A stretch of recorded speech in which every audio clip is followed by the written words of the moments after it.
Hello friends, welcome to my YouTube channel. So let's start our 11th chapter, that is a force and pressure, that is very much important.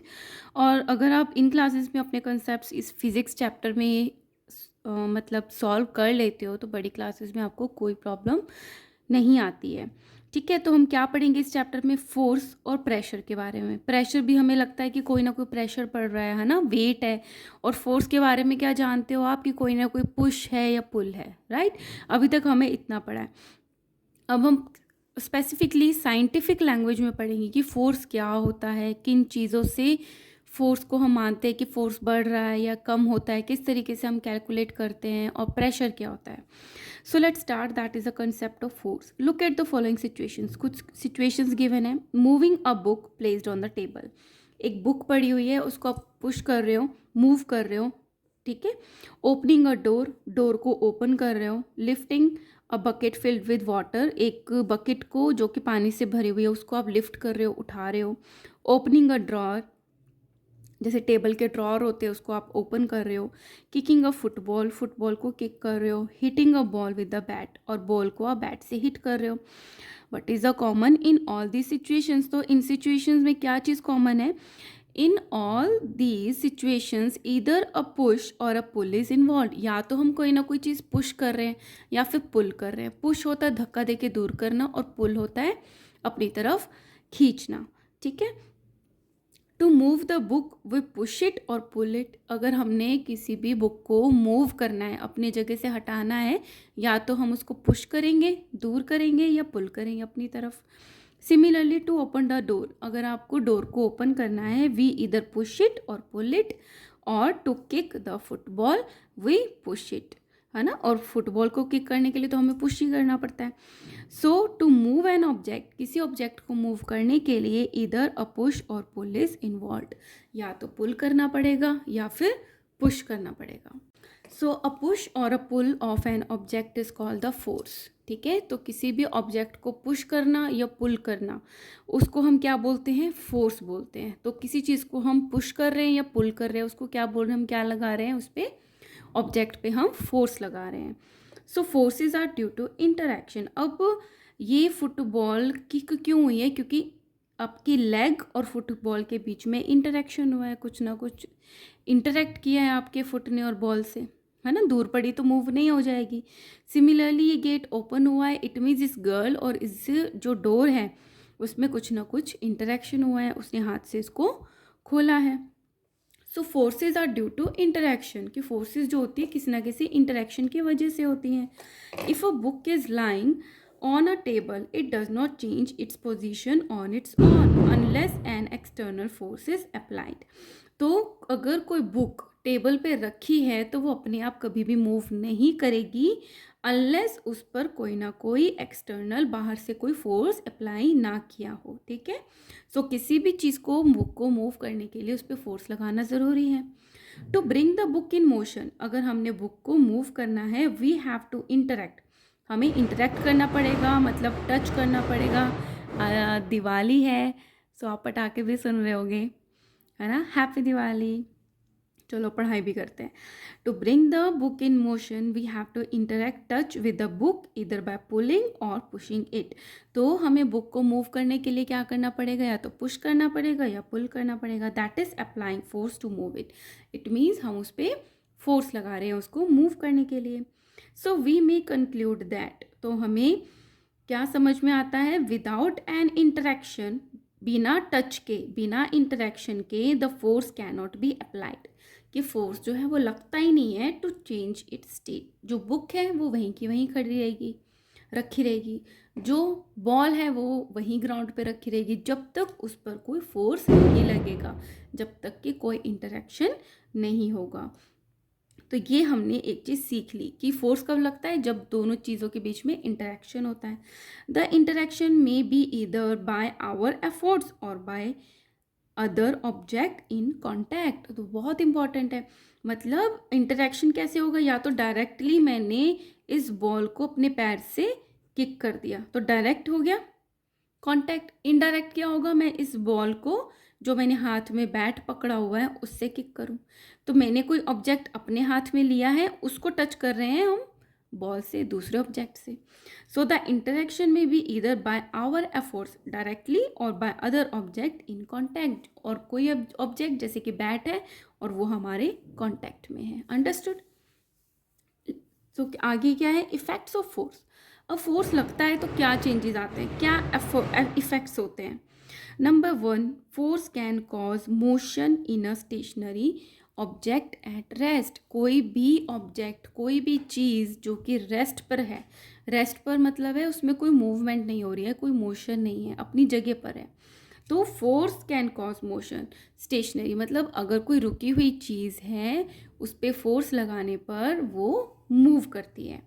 A book is lying on a table. Book table पर है, you can move it by applying the force. आप उसको कैसे move कर सकते हो, उस पर फोर्स अप्लाई करके. दैट इज पुश और पुल, या तो उसको पुश करके या पुल करके. Similarly you apply force to push a chair, move a toy car और मूव अ बाईसाइकिल. इसी तरीके से आपको फोर्स लगाना पड़ता है चेयर को पुश करके, अगर उसको मूव करना है तो. मूव अ टॉय कार को मूव करके. और मूव अ बाईसाइकिल, बाईसाइकिल पे भी फोर्स लगाना पड़ेगा तभी चलेगी, है ना. तो यहाँ पे ये क्या है, टॉय को मूव कर रहा है, फोर्स लगा रहा है इस थ्रेड से. इसी तरीके से बाईसाइकिल को चलाने के लिए फोर्स लगाना पड़ता है, चेयर को पुश करना पड़ता है. ठीक है. और to lift a bucket from the floor, अगर बकेट भरी हुई है, रखी है फ्लोर पे, उसको लिफ्ट करना पड़ता है. In each case you move an object. हर इस तरीके से आप क्या करते हो, ऑब्जेक्ट को मूव कर सकते हो जो कि रेस्ट पर है by applying a force, force को अप्लाई करके. ठीक है. सो ये सारी चीज़ें क्या शो कर रही हैं, that force can cause motion in a stationary object. So we can say force can cause motion in a stationary object at rest. कि जो कोई भी ऑब्जेक्ट स्टेशनरी पोजीशन पर है, रेस्ट पर है, जो मूव नहीं कर रहा, वो फोर्स लगाने पर मोशन में आ जाता है. However, it is not necessary that a force always makes a stationary object move. अब ये चीज़ हमेशा ही नहीं होती है कि हर चीज़ जो कि स्टेशनरी पोजीशन पे है वो मूव करने लग जाए फोर्स लगाने पर. अब ऐसा कैसा, for example when you try to push the wall of your classroom it will not move. आप क्या बोलो कि मैम ने तो बोला था कि फोर्स लगाओगे तो स्टेशनरी ऑब्जेक्ट मूव करने लग जाता है. अगर आप अपनी क्लास की जो वॉल है उसको पुश करने लग जाओ, वो तो मूव नहीं करेगी. Similarly when you try to push a tree in your garden, garden में कोई ट्री लगा है, उसको पुश करोगे इट विल नॉट मूव, वो भी मूव नहीं करेगा. द रीज़न इज दैट, अब इसके पीछे क्या रीज़न है, the force applied bye you, जो फोर्स आप लोग लगा रहे हो इज नॉट सफिशियंट, वो इतना सफिशियंट नहीं है टू मूव द वॉल और अ ट्री, कि उसको वो मूव कर पाए. All right. Now first change क्या आया था कि स्टेशनरी ऑब्जेक्ट क्या आया था, मोशन में आ गया था. सेकेंड चेंज क्या है, force can stop a moving object. अब कोई चीज़ मूव कर रही है, फोर्स लगाने पर वो रुक भी जाएगी. कितनी इंटरेस्टिंग है.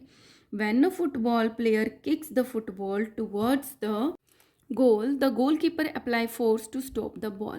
अब अगर कोई फुटबॉलर है, वो क्या कर रहा है, गोल करने के लिए फुटबॉल को किक करता है. अब जो बॉल है वो मोशन में है. अब जो गोल कीपर है वो उस बॉल को रोकना चाहेगा, तो वो क्या करेगा, फोर्स को अप्लाई करेगा टू स्टॉप द बॉल. अब ये मोशन में थी अभी तक बॉल, गोल कीपर ने फोर्स लगाया, वो रुक गई. Similarly when you apply brakes the moving bicycle stop. इसी तरीके से आप बाईसाइकिल चला रहे हो, वो मोशन में है, ब्रेक लगाओगे तो वो क्या हो जाएगी, रुक जाएगी, है ना. तो मूविंग ऑब्जेक्ट स्टेशनरी आ गया. A moving ball can stop on its own due to the force of friction. अगर आपने कोई बॉल ग्राउंड पे थ्रो करी है, वो थोड़े टाइम के बाद क्या हो जाएगी, रुक जाएगी. क्यों रुक जाएगी, क्योंकि जो फ्रिक्शन होती है, फ्रिक्शन क्या होती है, रगड़, है ना. तो जो इरेगुलर सरफेसेस होती हैं उनमें जो फ्रिक्शन फोर्स लगता है वो अपोजिट डायरेक्शन में लगता है, तो वो क्या हो जाएगी, बॉल आगे जाके रुक जाएगी.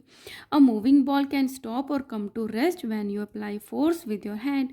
अगर बॉल रुक रही है, आप उसको दूसरे वाला सामने से रोक रहा है अपना फोर्स लगा के हैंड से, तो भी रुक जाएगी. अ rotating top can be stopped by force exerted by your hand. अगर कोई लट्टू घूम रहा है, आप उसको पकड़ लोगे तो भी रुक जाएगा. सो force can stop a moving object. तो फोर्स से हम किसी मूविंग ऑब्जेक्ट को भी रोक सकते हैं. Now let's start our third point, that force can change the direction of the motion of the moving object. तो इसका क्या मतलब है, अगर कोई ऑब्जेक्ट मूव कर रहा है तो उसकी डायरेक्शन फोर्स लगा के चेंज कर सकते हैं। जैसे ऐसे सीधा कोई ऑब्जेक्ट जा रहा है, मैंने इधर से फोर्स लगाया तो वो उधर मूव कर गया, है ना। सो force can change the direction of the motion of the moving object. When a batsman hits the ball with his bat the direction of the moving ball change.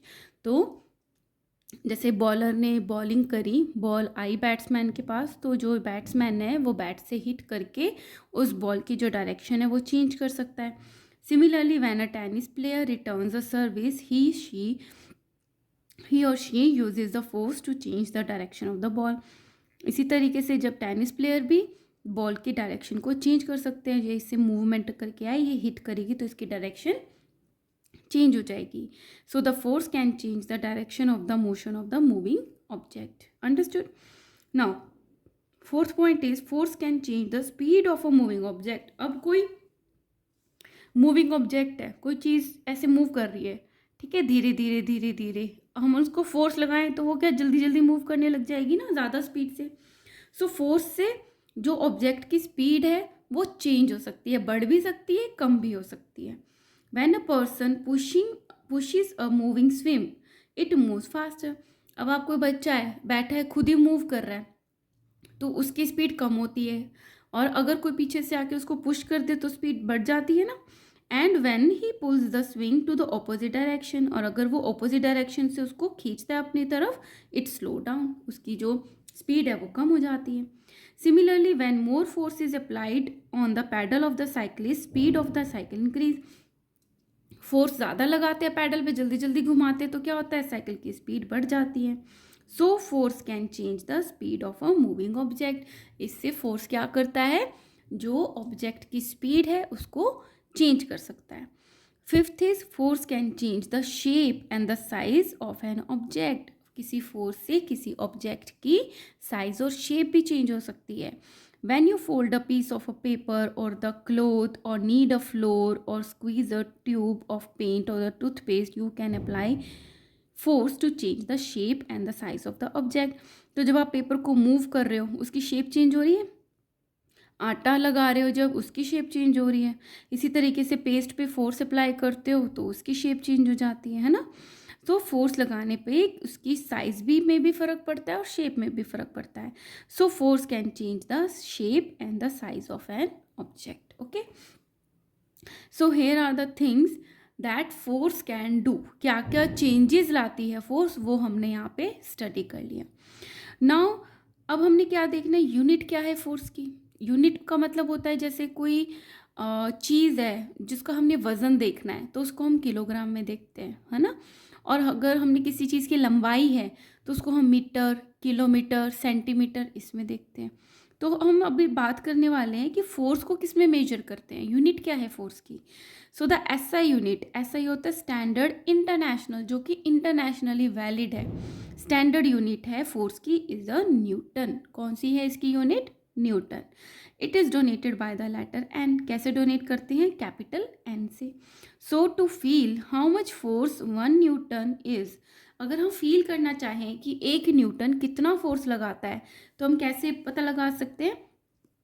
Place 100 gram weight measure on your palm. अपने palm पे, आपने अपनी हथेली पे 100 ग्राम का वजन रख लिया and hold it parallel to the ground, और अपने पैरेलल ग्राउंड की ऐसे पैरेलल रख लिया, ठीक है।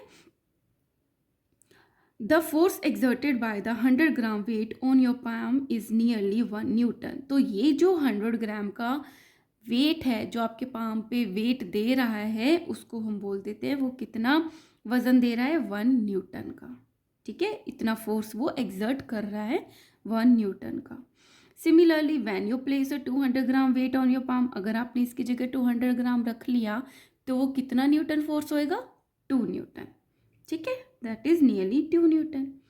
सो 1 किलोग्राम फोर्स, अगर 1 किलोग्राम फोर्स रख लिया, the force required to lift an object of mass 1 kg।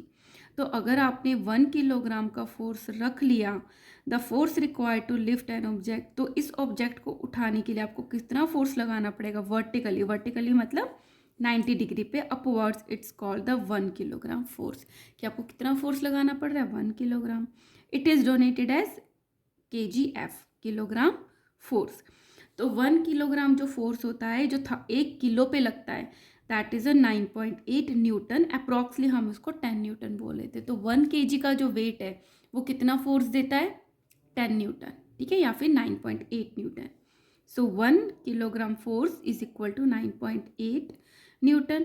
1 kilogram force is equal to, हम इसको कन्वर्ट करके ग्राम फोर्स लिखना चाहेंगे तो 1000 किलोग्राम में कितने ग्राम होते हैं, 1000 ग्राम फोर्स लिख सकते हैं। नाउ रिजल्टेंट फोर्स और द नेट फोर्स। अब ये रिजल्टेंट फोर्स क्या है, नेट फोर्स क्या है, इसका मतलब आप ऐसे समझ सकते हो कि एक ही ऑब्जेक्ट है, उस पर 2-3 जगह से अलग अलग डायरेक्शन से फोर्स लग रहा है। तो नेट फोर्स क्या हुआ, मतलब फाइनली जो फोर्स लगेगा वो किस तरफ लगेगा और कितना लगेगा, that is a net force, ठीक है। In real life situations more than one force act on the object. Real life में तो क्या होता है, एक ही ऑब्जेक्ट पे बहुत सारे फोर्सेस लग रहे होते हैं। Let us see what happen when more than one force acts on an object. तो हम क्या देखते हैं कि जब किसी ऑब्जेक्ट पे एक से ज़्यादा फोर्सेस लगती हैं तो क्या होता है। Prashant is pushing a heavy box having wheels looking like a cart. एक प्रशांत है, वो एक कार्ट को जिसमें व्हील्स है उसको पुश कर रहा है and is unable to move it fast, sorry, wheels with a force of 40 newton. जो प्रशांत है वो 40 न्यूटन से इसको पुश कर रहा है। He finds it's very heavy, लेकिन उसको ये बहुत ज़्यादा हैवी लगता है and is unable to move it faster, और ज़्यादा फास्टर इसको मूव भी नहीं कर पाता। He calls his friend Deepak, तो वो अपनी फ्रेंड दीपक को बुलाता है टू हेल्प हिम।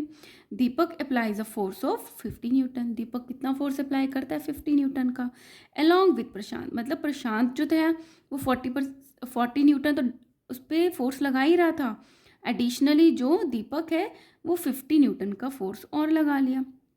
और ज़्यादा इंपॉर्टेंट क्या है, सेम डायरेक्शन में, जिस डायरेक्शन में प्रशांत पुश कर रहा था उसी डायरेक्शन में दीपक पुश कर रहा है। The heavy box starts moving fast. तो ये हैवी बॉक्स क्या फास्ट मूव करने लग गया। Can you gas what is the total force acting on the heavy box. अब आप गैस कर सकते हो कि इस बॉक्स पे टोटल कितना फोर्स लग रहा है। So total force acting on the box. अब ये कैसे देखा हमने कि एक ही तरफ लग रहा है, तो इनको फोर्सेस को हम ऐड कर सकते हैं। तो force applied by Prashant plus force applied by Deepak, 40 newton plus 50 newton is equal to 90 newton, ठीक है। तो एक ही डायरेक्शन में फोर्सेस लग रहे हैं तो हम ऐड कर लेते हैं। The total force applied on the heavy box is called the resultant force. अब इस बॉक्स पे कितना फोर्स लगा, दैट इज अ 90 न्यूटन। तो ये क्या है, रिजल्टेंट फोर्स है कि फाइनली कितना फोर्स लगा है। दस resultant force is a single force that is applied on the object. तो हम ये क्या मानेंगे, इस पे एक ही फोर्स लगा है and would have the same effect as all the separate forces acting upon it। अब इसका क्या इफेक्ट आ रहा है, इससे भी काट मूव हो रही है, और इसका क्या इफेक्ट आ रहा है, इसके फोर्स से भी काट मूव हो रही है। तो इन दोनों का जो रिजल्ट है वो एक ही है कि इस डायरेक्शन में काट मूव हो रही है। So we conclude that when two forces act on an object in the same direction, कि अगर जो फोर्सेस हैं वो एक ही डायरेक्शन में मूव कर रही हैं, the resultant forces calculated by adding the forces. तो हम क्या करते हैं, उनको ऐड कर देते हैं। It moves the object in the direction of the applied force. तो इससे जो ऑब्जेक्ट है वो जिस डायरेक्शन में फोर्स लगा रहे हैं उसी डायरेक्शन में मूव करता है। Suppose Prashant and Deepak had an argument. अब मान लिया इन दोनों में आर्ग्यूमेंट हो गया, मतलब लड़ाई होगी, बहस हो गई। Deepak refuses to help Prashant. अब दीपक ने बोला मैं तुम्हारी हेल्प नहीं करूंगा Prashant. He starts pushing the box in the opposite direction. जैसे आप लोग भाई बहन लड़ाई करते हो ना, वैसे तो वो क्या करने लगे, जस्ट ऑपोजिट जाके उस पर फोर्स लगाने लग गया। By he starts pushing the heavy box in the opposite direction by applying 40 newton force. Opposite direction में 40 न्यूटन लगाने लग गया। इधर तो ये 40 न्यूटन लगा ही रहा था, ऑपोजिट में भी 40 न्यूटन लगाने लग गया। Since both the forces are applied at the point but opposite direction. अब फोर्सेस लग रहे हैं, एक ही ऑब्जेक्ट पे लग रहे हैं लेकिन ऑपोजिट डायरेक्शन में। ये इस तरफ से 40 न्यूटन लगा रहा है और ये इस तरफ से 40 न्यूटन लगा रहा है। तो क्या ये ऑब्जेक्ट मूव करेगा, क्योंकि इक्वल फोर्सेस लगा रहे हैं ऑपोजिट। नहीं मूव करेगा, क्योंकि इधर से भी सेम फोर्स आ रहा है, इधर से भी सेम फोर्स आ रहा है। So the resultant force is calculated by the differences of the forces. हम उसका डिफरेंस निकालेंगे, सब्सट्रैक्ट करेंगे. Resultant force 40 minus 40 newton is equal to 0 newton. The box does not move, ये बॉक्स जो है वो मूव ही नहीं करेगा. So we conclude that when two equal forces act on an object, जब दो इक्वल फोर्सेस एक बॉक्स पे किसी ऑब्जेक्ट पे एक्ट करती हैं इन the opposite direction, the resultant force become zero. तो उसका जो रिजल्टेंट फोर्स आता है वो कैसा आता है, ज़ीरो आता है. And the object does not move, और जो वो ऑब्जेक्ट है वो मूव ही नहीं करेगा. चलो, such forces are said to be balanced forces. तो ऐसी फोर्सेस को हम क्या बोल देते हैं कि फोर्सेस कैसी हैं, बैलेंस्ड फोर्सेस हैं. Now suppose Deepak pushes the heavy box with the force of 50 Newton. अब जो दीपक है वो 50 न्यूटन का फोर्स लगाने लग गया और प्रशांत ने अप्लाई किया 40 न्यूटन का. ठीक है, तो द रिजल्टेंट फोर्सेस, अब दोनों के डिफरेंस हो गया फोर्सेस का. अब अभी भी हम क्या निकालेंगे, ऑपोजिट डायरेक्शन में तो डिफरेंस निकालते हैं, सेम डायरेक्शन में होता है तो हम ऐड करते हैं. तो डिफरेंस क्या आया, 50 minus 40 is equal to 10 newton. So ज़्यादा फोर्स कौन लगा रहा था, दीपक. तो ये कहाँ पुश होगा, जो ज़्यादा फोर्स लगा रहा था उसी डायरेक्शन में. ठीक है, so the heavy box will move in the direction in which Deepak is pushing. जिस डायरेक्शन में दीपक पुश कर रहा है उसी डायरेक्शन में ये बॉक्स जो है वो मूव कर जाएगा. So we conclude that when two unequal forces act in the opposite direction on an object, the resultant force is found to be the difference between the two forces. कि अगर दो डिफरेंट फोर्सेस हैं, opposite direction में force लगा रहे हैं, तो जो ऑब्जेक्ट है वो उस साइड पे उस डायरेक्शन में मूव करेगा जहाँ से जो फोर्स है वो ज़्यादा अप्लाई हो रहा है. It moves the object in the direction of the larger force. और किस फोर्स से मूव करेगा, जो कि उनका डिफरेंस है. ठीक है, वो उसका रिजल्टेंट फोर्स होगा. तो इन दोनों का जैसे रिजल्टेंट फोर्स था 10 न्यूटन, और दीपक जहाँ पे पुश कर रहा है उस तरफ मूव करेगा.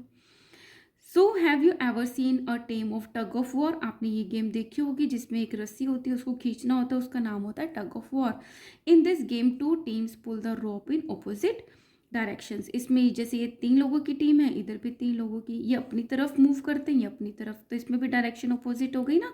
तो इसमें भी हम क्या देखते हैं, कौन जीतेगा, जिसका फोर्स ज़्यादा होगा. पुल और पुश, इसमें पुल हो रहा है, और कितना होगा वो डिफरेंस हो जाएगा.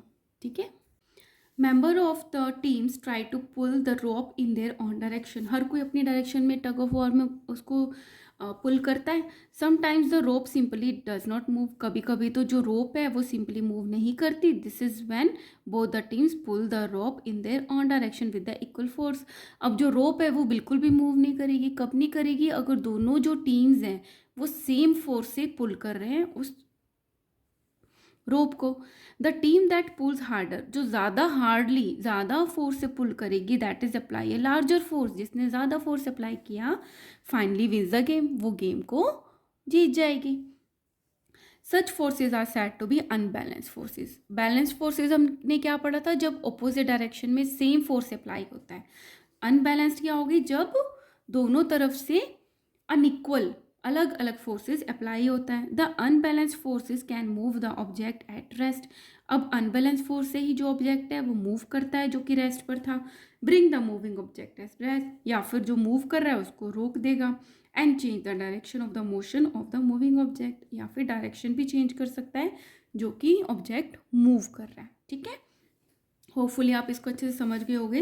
अब फटाफट से हम इसके MCQs कर लेते हैं. So first question is, a force is an effort needed to change the dash of an object. जो फोर्स होता है वो एक एफर्ट है जिससे क्या चेंज होता है, डायरेक्शन चेंज होती है. Yes. Speed, yes. Shape, yes. All of this, yes. तो हमारा आंसर है all of this.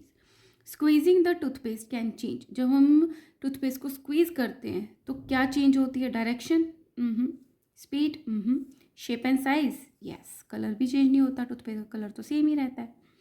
The SI unit of the forces. Force की SI यूनिट क्या है, जल्दी से बताओ. That is a Newton. When two forces act on an object in the same direction.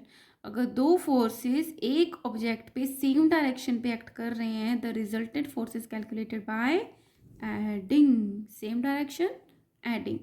The total force applied on the object is called, जो total force finally जो force लग रहा है उसको हम क्या बोलते हैं, resultant force. Okay guys, if you like my videos kindly like share and subscribe. मैं अपने यूट्यूब चैनल पे जाकर देख सकती हूँ कि लगभग 75% जो लोग हैं वो इस चैनल पे आकर वीडियोस देखकर जा रहे हैं। जस्ट 25% टू 35% ही लोग सब्सक्राइब कर रहे हैं। सो काइंडली अगर आप इस वीडियो को देखते हो, आपको अच्छी लगती है videos, please like share and subscribe. Thank you.